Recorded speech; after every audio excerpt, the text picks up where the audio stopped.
ఈ రైస్ చూసారా ఎంత చక్కగా ఉడికిపోయిందో, కొంచెం ఎక్కువ కాకుండా అలానే గట్టిగా కాకుండా ఎంత బాగా ఉడికిందో.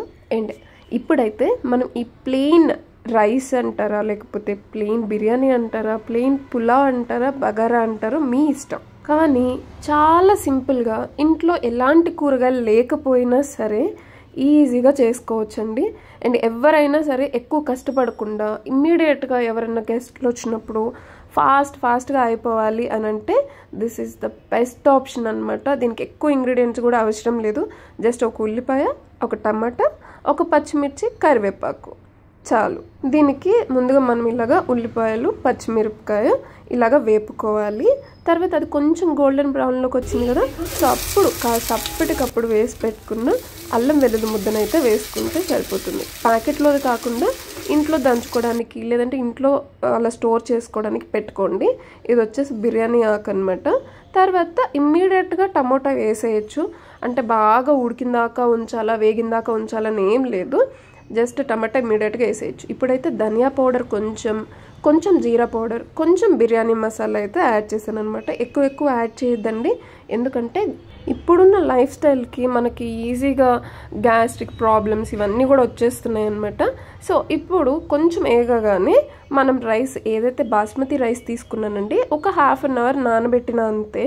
సో ఆ రైస్ అయితే తీసేసుకున్నాను. నేను 3 గ్లాస్ తీసుకున్నాను అనమాట. అంటే 3 గ్లాస్ అంటే చిన్నవి, సో ఒక గిద్ద అంటారు కదా అంత అనమాట. మీరు ఎన్ని గ్లాసెస్ తీసుకుంటే అన్ని 2 వాటర్ పోసుకోండి. ఒక గ్లాస్కి 2 గ్లాసులు నీళ్లు పోసుకోవాలన్నమాట.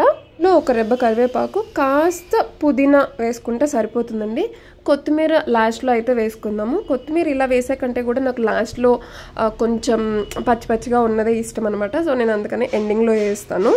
పుదీనా అనేది చాలా ఇంపార్టెంట్ అండి. ఆ ఫ్లేవర్ అనేది బాగా పట్టి మంచి స్మెల్ వస్తుంది అండ్ టేస్ట్ కూడా బాగుంటుంది.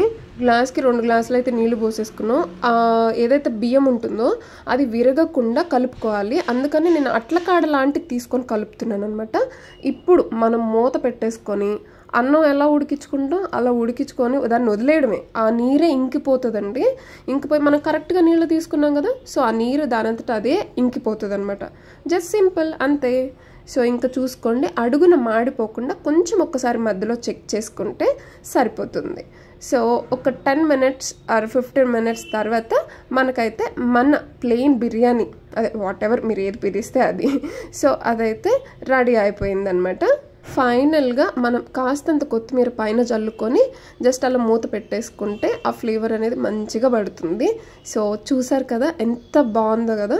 ఏంటా ఒక మెతుకు కింద పెట్టాను అనుకోకండి, ఎందుకో చిన్నప్పటి నుంచి మా పేరెంట్స్ అలా నేర్పించారనమాట. ఎవరైనా సరే చాలామంది ఇళ్ళల్లో ఒక మెతుకు తీసి పక్కన పెట్టేసి తర్వాత ఇలా రైస్ అనేది పెడతారనమాట.